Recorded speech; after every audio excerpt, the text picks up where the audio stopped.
Halo anak-anak, berjumpa kembali dengan Miss Chandra di sini. Apa kabar kalian semua? Miss harapkan dalam keadaan sehat ya. Tetap jaga kesehatan. Kali ini kita akan belajar mengenai tema 3, tokoh dan penemuan. Subtema 1, pembelajaran 3 dan 4 ya. Silahkan disimak ya video pembelajaran kali ini, karena nanti akan ada tugas praktik untuk kalian ya. Selamat belajar.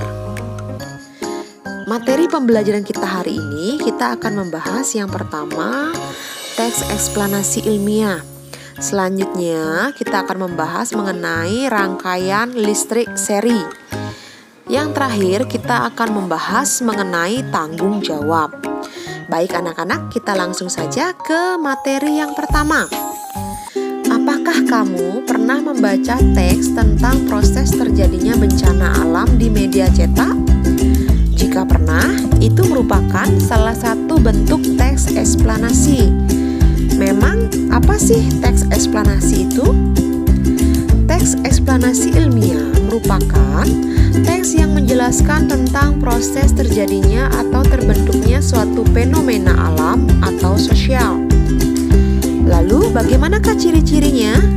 Ciri-cirinya yang pertama, memuat informasi berdasarkan fakta atau faktual, berisi informasi yang bersifat keilmuan, menjelaskan proses terjadinya fenomena alam atau sosial.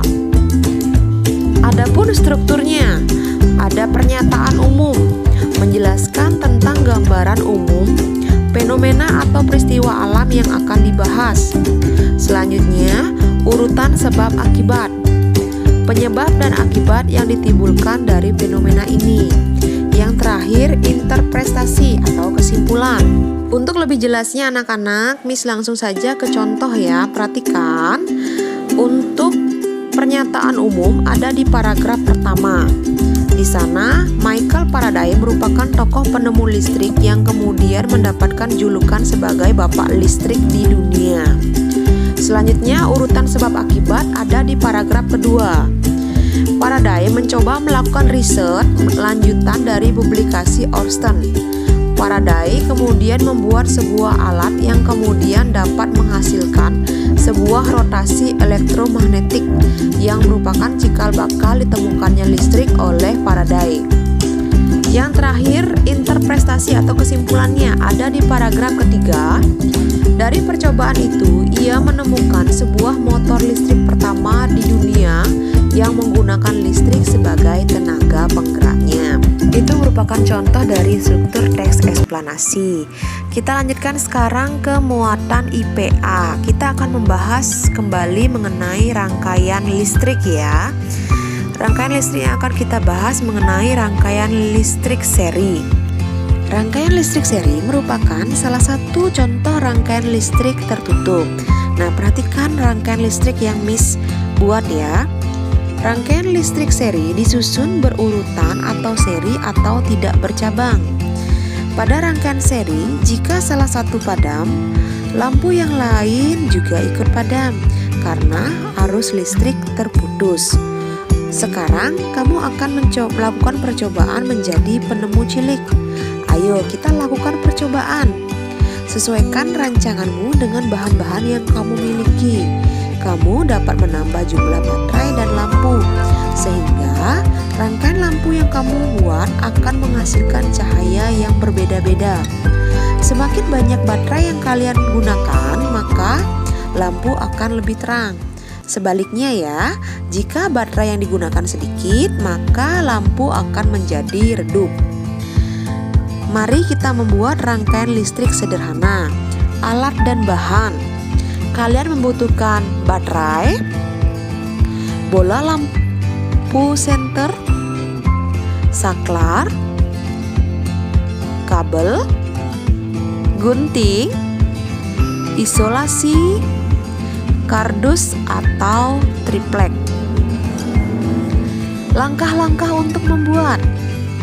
Potonglah kabel sesuai dengan ukuran yang diperlukan. Lalu hubungkan kabel dengan bohlam, saklar, dan baterai yang diletakkan di atas kardus atau triplek. Rangkaian seri siap digunakan. Nah, setelah membuat percobaan, selanjutnya buatlah laporan hasil percobaan. Laporan hasil percobaan berisi nama percobaan. Nama percobaannya adalah membuat rangkaian lampu seri sederhana. Tujuan untuk mengetahui proses terjadinya arus listrik. Alat-alat yang dibutuhkan tadi sudah disebutkan ya. Ada baterai, bola lampu senter, saklar, kabel, gunting, isolasi, kardus atau triplex. Cara kerja juga tadi sudah Miss jelaskan ya.